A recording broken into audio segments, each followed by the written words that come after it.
حجاج بن یوسف یہ آپ کے مقابلے میں آیا تو آپ کو جناب والا شہید کر دیا گیا۔ آپ کا جب مقابلہ ہونے لگا تو آپ اپنے معاہدہ کی بارگاہ میں حاضر ہوئے، عرض کرتے ہیں کہ اماں جی ہم مقابلے کا ٹائم آ گیا، تو اب آپ بتائیے کہ حجاج تو بڑا ظالم ہے، اس کے ساتھ جو بھی جناب جنگ کرنے کے لیے جاتا ہے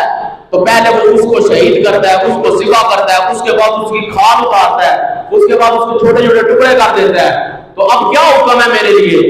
تو حضرت اسماء بنت ابو بکر صدیق نے پتہ کیا فرمایا؟ یہ بڑے تاریخی لفظ ہیں، مائیں اگر نیک ہو نا، مائیں دلیر ہو، پھر بیٹے عبداللہ بن زبیر جیسے پیدا ہوتے ہیں، پھر بیٹے جناب سلطان صلاح الدین ایوبی جیسے پیدا ہوتے ہیں، پھر بیٹے نور الدین زنگی جیسے پیدا ہوتے ہیں، پھر بیٹے سلطان التمش جیسے پیدا ہوتے ہیں، اور جناب اگر مائیں نیک ہوں تو پھر بیٹے جناب خالد بن ولید جیسے پیدا ہوتے ہیں۔ اور آپ نے کہا جی ماں جی حکم کیا ہے، تو آپ نے پتہ کیا فرمایا؟ آپ نے فرمایا کہ بکرا جب ذبح ہو جائے نا تو اسے ذبح ہونے کا درد ہوتا ہے، اس کو ذبح ہونے کے بعد جب کھال اتاری جاتی ہے تو کھال اتارنے کا درد نہیں ہوتا۔ اس واسطے اسلام کی بقا کے لیے، اسلام کی سربلندی کے لیے جس کے ساتھ تمہیں ٹکرانا پڑے ٹکر جاؤ، تمہاری ماں کی دعائیں تمہارے ساتھ ہیں۔ اب حضرت عبداللہ جب آپ حجاج کے مقابلے میں آئے، آپ کو شہید کر دیا گیا، شہید کرنے کے بعد آپ کو جناب والا بیت اللہ شریف کے سامنے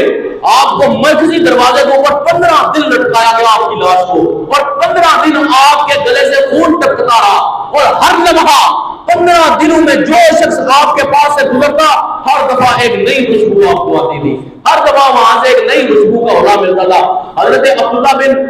عمر رضی اللہ عنہ آپ کا وہاں سے گزر ہوا نا، آپ نے جب دیکھا کہ جناب حضرت عبداللہ بن زبیر کا جو جسم ہے وہ لٹکا ہوا ہے، تو آپ کو لوگوں نے پوچھا، لوگوں نے عرض کی کہ جناب یہ ان کے جسم سے اتنی خوشبو کے اڑے کیوں آ رہے ہیں؟ ان کو تو 15 دن ہو گئے ہیں، ہمارے مردے تو 10 گھنٹے نہیں نکالتے، ان کو 15 دن ہو گئے ہیں، خوشبو کے اڑے آ رہے ہیں۔ تو آپ نے فرمایا خدا کی قسم میں نے اپنے باپ سے سنا تھا کہ یہ عبداللہ بن زبیر وہ ہے کہ جس کے جسم میں جانے والا پہلا جو قطرہ تھا وہ جواب زمزم شریف تھا، وہ مصطفیٰ کا خون مبارک تھا، یہ اس کی شان ہے، اس کا مقام و مرتبہ ہے کہ اس دنیا سے جانے کے بعد بھی اس کے جسم سے خوشبو آ رہی ہے۔ تو یہ وہ مقام اور مرتبہ اللہ تعالیٰ نے آپ کو عطا فرمایا کہ آپ ایک شہید کے بیٹے اور خود بھی شہید ہیں، اسلام کی عزت کے لیے، اسلام کی بقا کے لیے اور اسلام کی خوشنودی کے لیے اپنا سب کچھ راہ خدا میں شہید کرا دیا، سب کچھ بھی بچا کے رکھا۔ تو اس واسطے جب اسلام کی سربلندی کی بات ہو، تبرکات اسلام کی بات ہو، جب بھی ہو، پھر یہ نہیں دیکھنا چاہیے کہ ہمارے پاس جناب یہ ہے اور یہ نہیں، ٹھیک ہے۔